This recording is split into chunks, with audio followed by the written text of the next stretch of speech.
What's up, fasters? It is Monday, and you know what that means. It is fasting in history. We talk about everything about fasting in history, culture, everything that has to do with fasting on Mondays. And then on Thursdays, we talk about the science and the how-tos on fasting.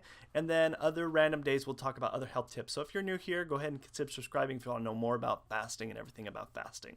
So today is Veterans Day. And so I want to talk about what is the longest a veteran had to experience and endure from no food or water or just a combination of both or one or the other. And that's what I want to talk about. But first, I want to take a moment to thank all the veterans here in the U.S. and also around the world in every country that sacrificed their life for their country to help, to provide freedom for all of us. So I really just want to thank you and take a moment for that. All right, so diving into, I just want to talk about actually one figure in particular, because as I was diving in, looking at who really endured the longest. Now, I know Thompson, who actually was the longest U.S. veteran. I think it was 9 years that he had to endure being a prisoner of war. And of course, he experienced starvation too, but there's no account really what was the longest period he went without food and water. In fact, there's really none in particular who really has documented that. Now, if you guys do know, I am really interested. Please share that source down below, comment below if you do know of that. I'm just learning as I'm going, trying to figure out and trying to dive into this information about fasting in history, seeing what I can find. But the person I want to talk about is Louis Zamperini. So if you have not seen the movie Unbroken, I highly recommend it. It's a great movie about Louis Zamperini.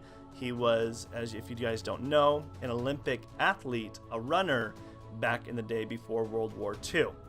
And he, of course, he actually met Hitler back in the Olympics of, 1936 it would have been, where, he was able to meet him. But he also was a person to be the first to break the 4-minute mile. He was supposed to be one of those people, and he was supposed to go to the Olympics in Japan in 1940, but as you know, that's when the war broke out and he had to enlist into the army, so he never got that opportunity. But what is interesting, why I pick him as what I think who had to endure probably the most crucial extremes on the body. But if you guys know anybody else, I am really curious, so please go ahead and leave that in the comments below if you do know some other war veterans that might have endured longer than Louis Zamperini. But why I say that is because if you've never seen the movie or read his story, going back to the slides here, is that he experienced a plane crash where, a lot of his crew members died, but there was 3 of them that survived, including him, that had to be on the ocean for 47 days with scarce supplies. In fact, they ran out of supplies very quickly, and they had to fight off sharks. And of course, they couldn't drink the salt water, but they would try to collect rainwater and try to survive from trying to catch fish or whatever they could do, seagulls, to my understanding, trying to get what they could. Now, there is no document per se of how they had and long they had to endure without water, because rain, they had to wait until it rained, and how scarce that was. There is no per se of if that's documented. Now, if you do know, please leave that in the comment section below. I've been trying to search for it, haven't been able to find it. But 47 days, I mean, even in the hot sun, they were blistering and no food. That is a long time from having just scarce food from here and there. If a fish come along or a seagull, I mean, that is pretty miraculous. Now, one of the crew members did die, I think around day 33 or something like that. And then him and his other crew member did last the whole 47 days. But then, unfortunately, they were captured by the Japanese army and were sent into a war camp. Now, going to the war camp, he also had to endure even more excruciating situations, just like any veteran that had to go through these prison camps. But anybody that knows in World War II with the Japanese prison camps were pretty harsh. Not only did they experience starvation, brutality, but even Louis Zamperini, because the Japanese knew him to be an Olympic athlete, runner, they really had fun really picking on him. beating him, making him hold a big beam above his head, and threatening to shoot him if he ever dropped it. And then of course punching, having his cellmates punching him, or threatening to kill him. All these different kind of brutality that they had to experience. In fact, I read an interesting statistic that the Japanese prison camps during World War II had it was about a 27% more death rates than like the German camps or any of the other camps that were there. That's like almost like, I think it was like almost like 3 times the amount of death rates. It's crazy. So him even surviving through that statistic is really miraculous too.